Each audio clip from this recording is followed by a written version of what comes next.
over 3 climbs, and the one they're doing now, the Alto de la Cadena, they're actually doing it in the opposite direction from the what they did earlier. They've been up this once, and now they're doing it again in the reverse direction. They've come a big loop to the east of the Finnish town. They went through the Finnish town, Alsazur, roughly half distance, and then out to the far side of it, going even nearer to Pamplona, and then coming back again through this lovely little town of Lizarraga.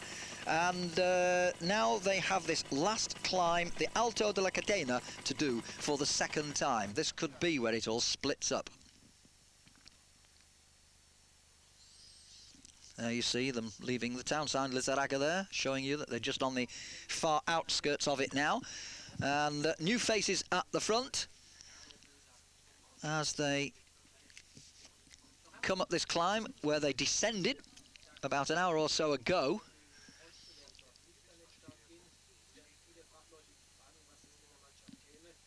And, well, it looks like the Venezuelan will be hard pushed to actually stay with these guys right now as the rest of this chase group go past him.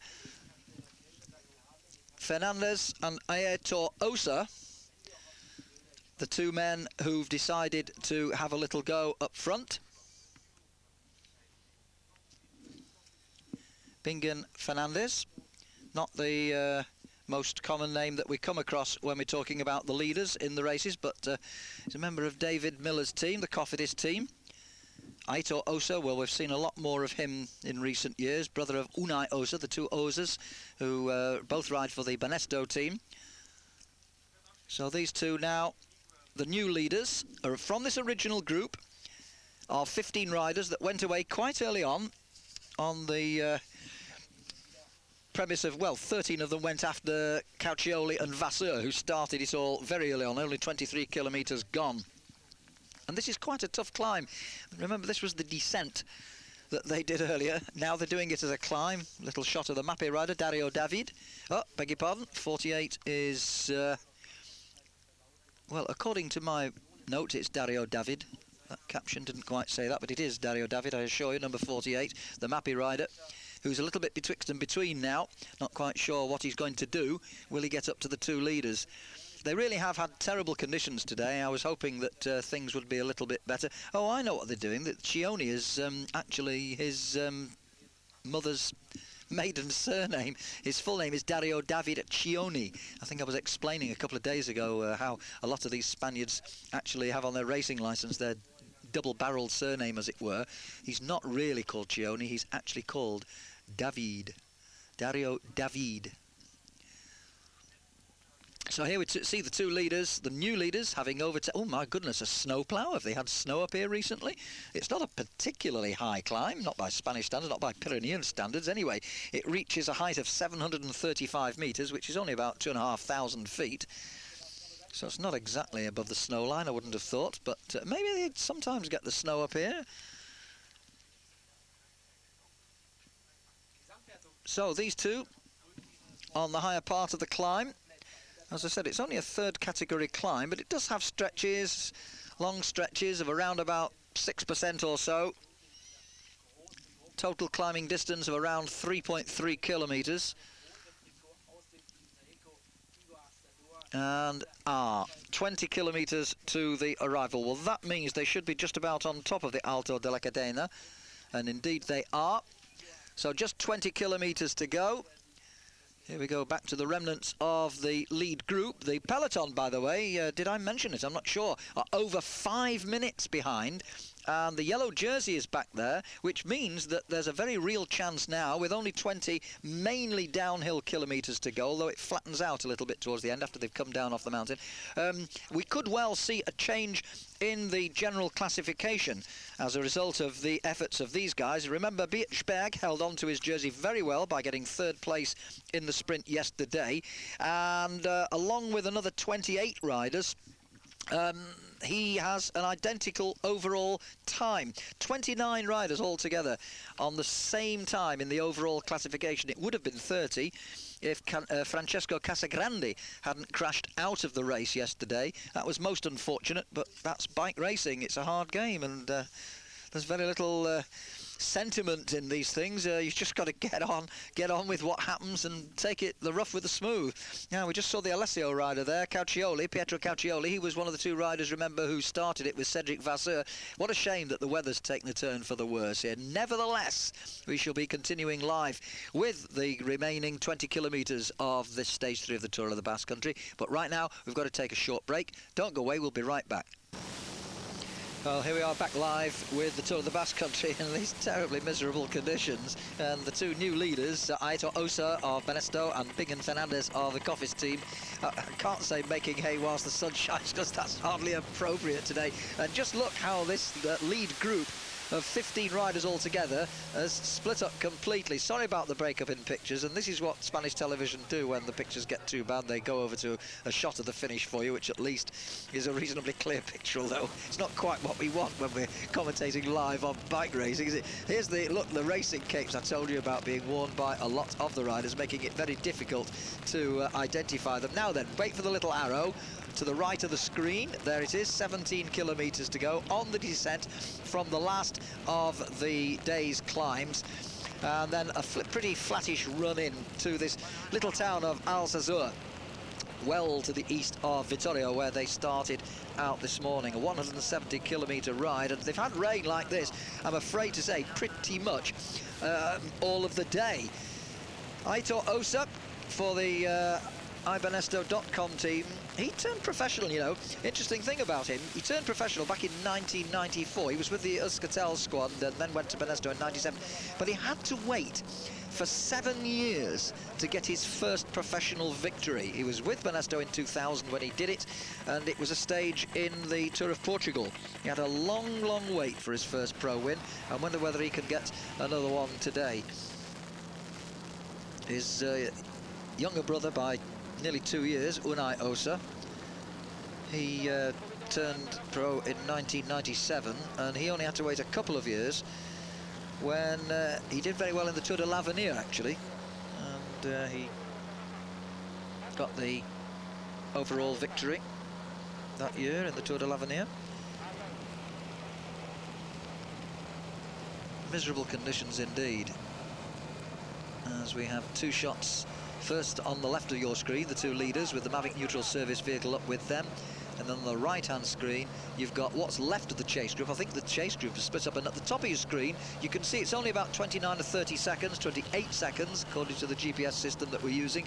So not a lot in it for these two. Not enough, I would suggest, for them to stay away, but you never know, because this group behind is very well fragmented, as you can see. They're ones and twos and threes. Goodness me, Abram Olano just going through the picture. He's having a hard time of it. Olano missed the break yesterday, and sadly for him, he's a fair old way down the general classification. What we didn't know yesterday when we signed off and said bye-bye to you was that when we saw the peloton come in, it was by no means the whole of the string. The peloton consisted of all the riders down to 87th place. There were another couple of riders came in on their own a little after that. Levi Leipheimer, who got dropped off the peloton, and Marcelino Garcia, who was with the breakaway group but got blown out on the last climb.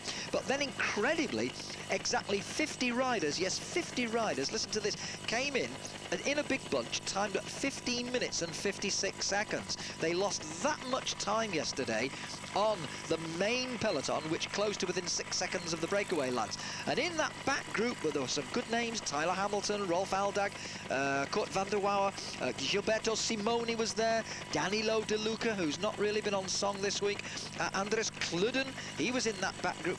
Amazing how so many big names, good names, were in that back group, and all chance of a high position on the overall classification has gone for them. And really, I suppose this is day 3 of a 5-day race, and a time trial at the end. The winner's going to come from these 29, surely, who are still on general classification, all in equal time with Birchberg, the overall leader. I'm not too sure he's going to be the overall leader at the end of the day. Now then, look at the gaps. 32 seconds for the two leaders and 4 minutes to the peloton. So the peloton is beginning to make a little bit of a move to try and close the gap, but they're going to have to close it an awful lot faster than this if they are to get up to these two guys.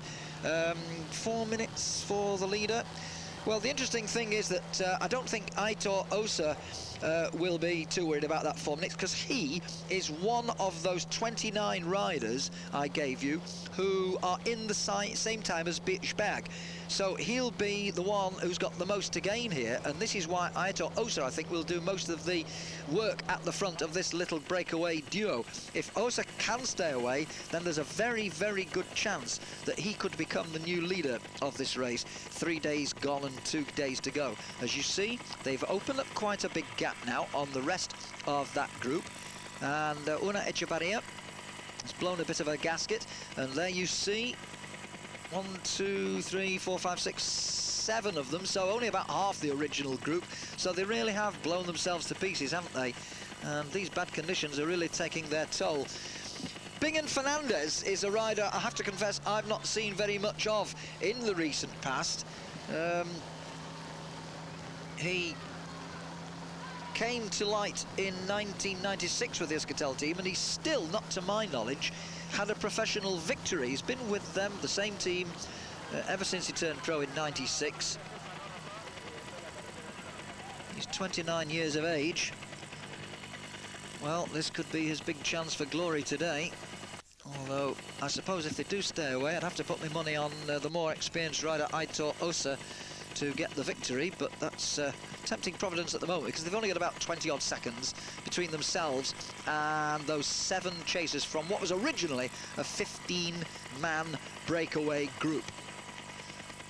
Well, as you see, they've both got the big gears in and striving hard to keep distance between themselves and the rest of these chasers. Incidentally, thanks very much to somebody called Xavier Pais. Forgive me if my pronunciation's not too hot on that one. Hello, I'm Xavi from Spain. I'm writing to talk about Una Echevarria. As you said yesterday, he's from Venezuela, but I'm going to clarify the point a little. He is Venezuelan because that's where he was born, as his parents were working there as teachers. But he is of Spanish origin, and more specifically, Basque, would you believe it? So his family origins are from this neck of the woods, even though he's officially down as a Venezuelan. Well, thanks for clearing that up, Xavi.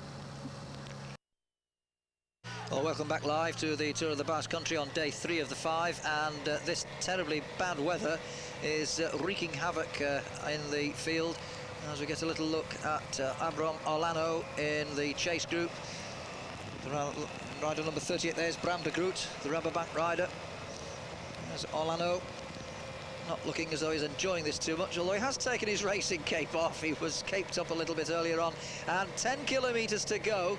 Caucioli was trying to get them to raise their game a little bit during the commercial break. The Alessio rider tried to get them all going to close this gap. It's only about 20-odd seconds between 7 of them from the original 15 who were out in front and the 2 leaders, so it's not an insurmountable gap, but these two have got the bit between the teeth. And incidentally, when I was saying that Aitor Osa is currently on GC in the same time as Sperg, I was only giving you half the story, and forgive me everybody, because Bingen Fernandez is also in that elite group of 29 riders who share the same time. So both of these riders have everything to ride for here. If they can get to the finish more than 1 minute and 45 seconds clear of the peloton in which Bischberg, the yellow jersey, is currently residing, then they will take over at the top of the general classification, and that's why these two are now riding so strongly despite the bad weather. It's amazing what a little bit of an incentive like a yellow jersey of race leadership can do to you, and they're making a good fist of this, even though the conditions are very, very difficult. And you know, just looking at the schedule, they're not going to be too far behind the 40k schedule. They're going to be finishing in the next quarter of an hour or so. What is it? Around about 5:05 Central European time, 4 in the UK. They're only going to be 5, maybe 10 minutes at the most behind that schedule. Now then, 47 seconds. So in fact, despite Caucioli's promptings back in that chase group, what's left of it, the 2 leaders have actually gone up to 47 seconds. Well, I think there's probably a little bit of after you, Claude, here. Abram Olano, he's the only one of the Oncé boys there. He's looking for a bit of support, and I'm not sure whether there's much for him to fight for here. He missed the break on yesterday, and he's way down on GC. He's nobody else from the Oncé team to ride with in that chase group. Neither's Caucioli come to that, although he seemed to be a little bit more positive about wanting to do something. He too is not in the elite 29, if I can put it that way, who are at the moment in the same time as Birchberg after the first 2 days. I suppose if Astaloa's still up there, Igor Astaloa for Psycho, and I think he might be 8k to go. Notice if you see a Psycho jersey and it's number 133 Astaloa, he is also in the same time as the leader, and he therefore is another rider with every incentive to try and close this gap of some 47 seconds. But well, the way these two riding and the way the other guys behind are just not really getting their act together, you're beginning to get the feeling that maybe these two riders could stay clear. Look, you see, they're just not really working together, and it's gone up from 47, it's gone up to 56, and that's at 8 kilometers to go. So they're really not doing what I would have hoped they would do and making a good fist of this. They'll stay clear, I would think, of the peloton behind them, which is still around about 4 minutes in arrears of the two leaders, so roughly 3 and a bit minutes away from these chasers as we go back up to the two leaders. But I think at this stage I'd have to put my money on these two guys staying clear. Like I said, they've got every incentive to do it, and one of them will become the overall leader. It'll be on a count back of placings because they're both on the same time. There are no stage bonuses, there are no time bonuses for winning the stages or getting a place in the top 3 in this particular tour. 1 or 2 Spanish races do run that way.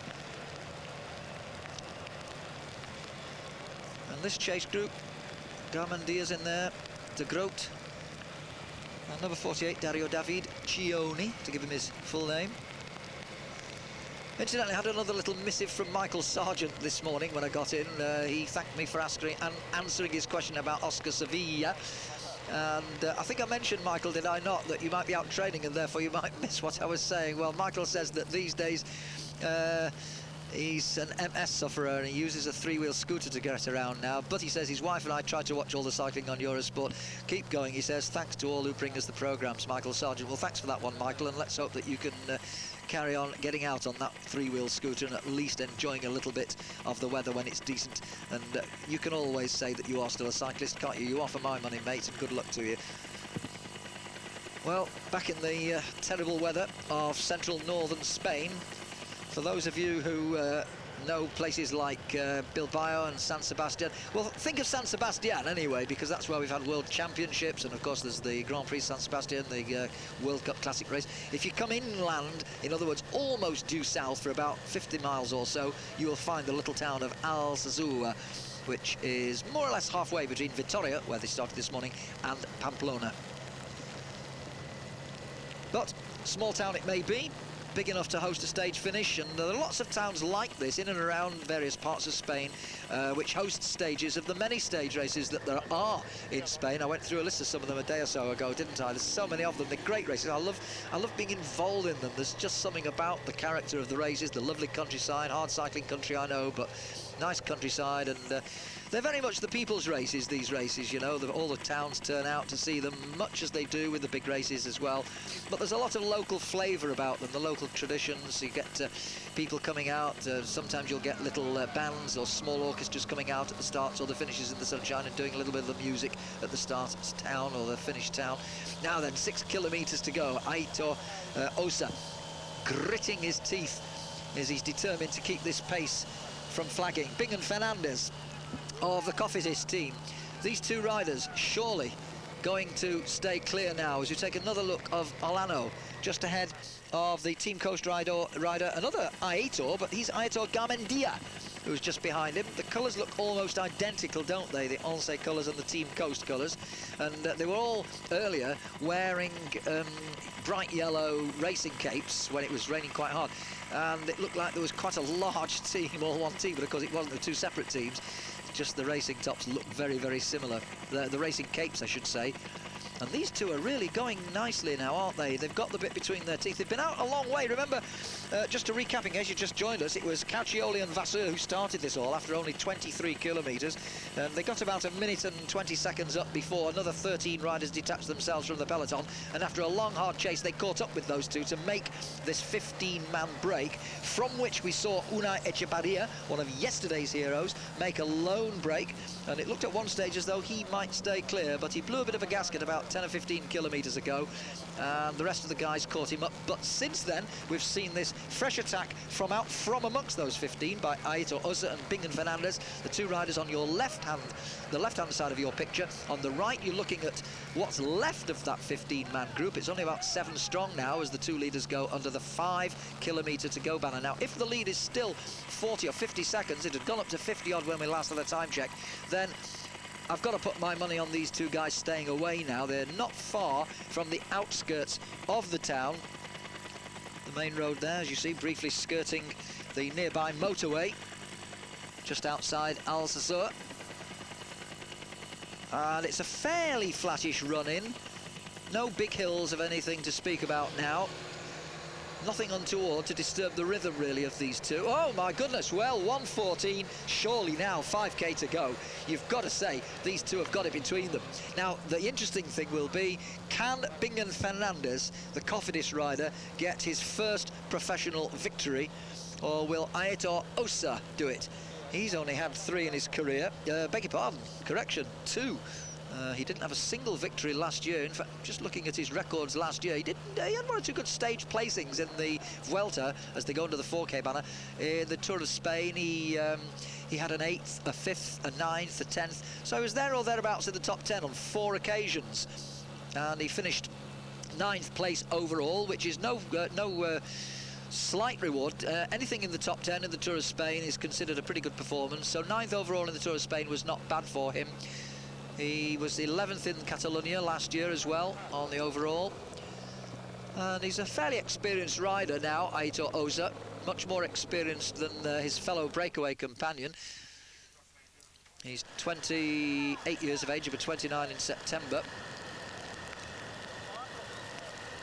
And once again, Caucioli looking for support. Olano goes past him, 1:16. Oh, and there's the crucial thing. 4 minutes and 25 seconds for these two on the peloton. Now, that surely means now that these two are going to take over at the head of the general classification. There's no way back for Birchberg and those other guys from that elite group of 29 who started out the day today equal on time. So we're going to have quite a big change around in the general classification here on day 3 of the Tour of the Basque Country. Exciting stuff indeed. Who's going to get the stage victory? It's got to be Aitor Osa or Bingen Fernandez. Surely now they're not going to be caught either by the remnants of the chase group behind them, or indeed certainly not by the main peloton, some 4 minutes adrift, as we come up to 3 kilometres to go. 3,000 metres left for these two riders on what's been a desperately bad day weather-wise, but it won't be a bad day for either Osa or Fernandez in a few minutes' time. Osa then on the front. He knows, and so indeed does Fernandez know, that this could be a very, very significant day for them both. They've now pulled out to 1 minute and 25 seconds. And, well, they've worked well together. They've both done their share at the front, and behind them, that group of 7 riders, the remnants of the original 15-man group, really not getting its act together. Nobody wanting to take up the cudgels and get working. Caucioli tried to get them motivated, but there didn't seem to be much work coming from the others. There you see Olano. This is Caucioli in the red and blue there. That's Abraham Olano, trying to get things going. Oh, and it looks like somebody else from the group has gone up the road. Is that a Jastel rider?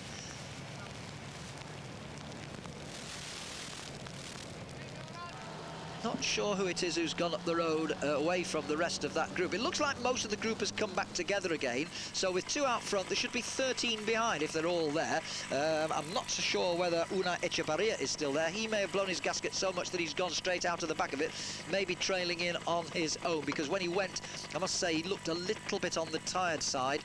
so he may not have even been able to hang on to the back of the other guys when they came up to him. Meantime now, let's concentrate on the front, these two, because it won't be too long before we see them get to the red kite and the banner, which will tell them that they have just one more kilometre of racing to go. I think this is the 2 to go, if I'm not mistaken. It is indeed. There we are, 2 kilometres to go. So only about 3 minutes more of racing. And one of these two boys is going to be standing on the podium, not just for the stage victory, but a stage victory for one of these two guys will also bring him the overall race leadership, because there's no way, surely, that any of the other guys in that 29-man group is going to be better than them. Spitzberg, the leader, is way, way back.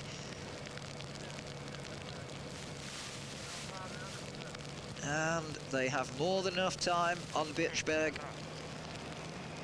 Remember, they started out the day level with him on general classification, so this has been a real sort-out day. And the weather has played its part in the sorting out, because there's some riders, professional though they are, some riders don't mind the bad conditions. Some riders can be a little bit put off. They prefer the sun on their backs. We're all human. We've all got our different likes and dislikes. And it's days like this when the toughies, the hard men, tend to be the ones who succeed in the end. It's all a question, I suppose, of mental attitude, isn't it, really? And that's where the psychologists come in, the clever team manager who can motivate you, tell you how all the other boys behind you are suffering, and you're the one who can make the grade. A lot of it is mind games, isn't it? Once you get to a certain level where everybody's capable of riding the stage at around about 25 miles an hour, 40k an hour all day. There's the red kite, 1 kilometre to go for Osa and Fernandez as they come into the town of Alsasur, this little town in the eastern side, towards the eastern edge really of the Basque Country. And a few spectators, many of them with their umbrellas. 1 minute and 22 seconds. Well, all they've got to do is stay aboard. Don't take any risks on the corners. It's very, very greasy with the rain that's been coming down, but the stage win is important to both of them, particularly to Fernandez, who's never yet won a professional victory in his career. And Osa attacking Fernandez, seeking out the Cofidis man's weaknesses, and Fernandez has responded well to that as they go under the railway bridge. Now then, how much further have they got to go? 500 metres maybe, and Fernandez is back on Osa's wheel, so Osa's got a bit of a problem here. He's the more experienced of the two. They're both level on overall time with the overall leader, so one of them is going to be the yellow jersey leader with 2 days to go here in the Tour of the Basque Country. As they come up the final few hundred metres, the crowd a little bit sparse, not too surprising because of the terrible weather that they've had all day today. It's been really one of those days that you prefer to forget. Going back to the chase group there, but they're not in it now. They're only going to be sprinting for the minor placings. They're just coming up towards the 1k to go, but now we see Osa coming round the final corner, looking round for Fernandez, and Fernandez trying to come round Osa, and Osa's in a very big gear, much bigger than Fernandez, but Osa's got the strength, and Osa, I think, might be able to hang on here. Fernandez has got something to find here. The more experienced rider, Osa, coming to the line. Osa takes it. Osa, his 3rd professional victory. Fernandez has got to wait a little bit longer to see whether he can break his duck. Unai Osa, then Aitor Osa, I should say, will be the new overall leader of the Tour of the Basque Country. Osa takes the win. Fernandez takes 2nd place. And now there's going to be a nice little group sprint here for 3rd place. There's another Banesto rider in there. That's David Latassa. And there you see the same railway bridge that the two leaders went under a little while ago. Caucioli is there. I wouldn't mind putting a little bet on Caucioli to take this one. He's one of these crafty little Italians, used to this sort of finish. Olano is there, but Olano's not got such a big sprint. He's at the front at the moment. Caucioli is there in 2nd place. The Banesto riders, Latassa, and who else have we got there? Looks like one of the Jazztel riders. So that must be Toledo.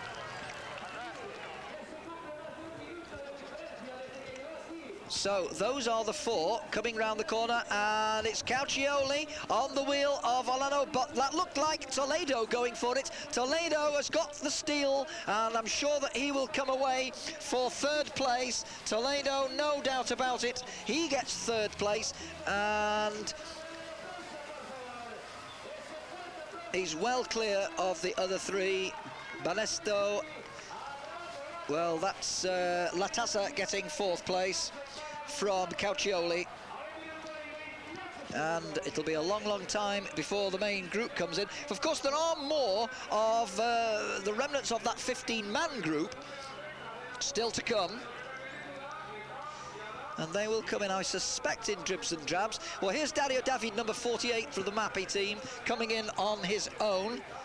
So, subject to confirmation, I think he will take 7th place behind Olano, who was last in of that group. The Mappi man coming in on his own. Already more than 2 minutes gone since we saw the leaders cross the line. Still not on Rick Verbrugge, a bit of a disappointment for him that he didn't manage to get up there at the finish.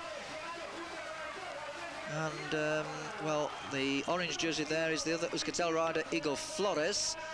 Not quite sure who the rider was with whom he crossed the line. But let's have another look at that sprint now, because I thought Osa was confident enough to take this from the front all the way. He looked to be in rather a big gear compared with Fernandez, and I thought Fernandez might have the jump at him. And at this stage, in fact, Fernandez did appear to be coming round the Banesto rider, but Aitor Osa got the strength to get that big gear going and drew away again, didn't he? And as you see, by the time they got to the line, which is still another 50 metres away, he was well in control of this sprint.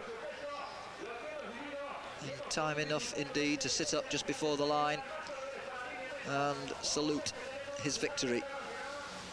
Here we see it again, and here you see the initial effort of Fernandez, which I thought might be a race-winning one, but he just didn't have the strength to come round, and Osa's reply from the front was decisive. Still more riders finishing. Now, have we got the first of the main peloton coming through? Here they come. The time gap, bottom left of your screen, 3 minutes and 44. The yellow jersey will be in there somewhere. In fact, well, I haven't actually seen it yet. I've seen one or two yellow racing tops, not to be confused with the yellow jersey. Well, was it even in that group? I'm not sure. Some of those riders are wearing yellow capes, you see, because of the bad weather. So don't confuse those with a... And that rider's got a problem with his shoe plate or cleat, pulling it out of his, the right foot coming away from the pedal there as he pointed, most obviously, as he came to the line, as we see the finishing sprint in slow-mo once again.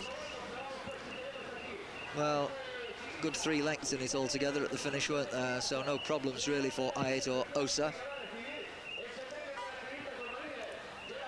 His first win since that stage in the Tour of Portugal back in the year 2000. Didn't have a victory at all last year. He's got one now. When you're a working domestique for a big team like iBanesto.com, victories come quite rarely, and well, there you saw a man savouring it. All of a sudden the bad weather is forgotten.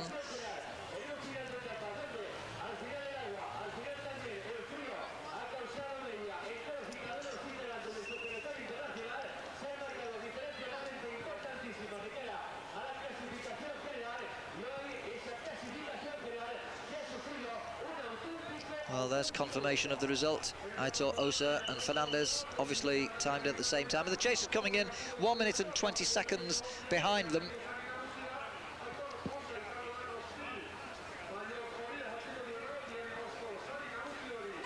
And I notice they've given third place to Bram de Groot of Rabobank.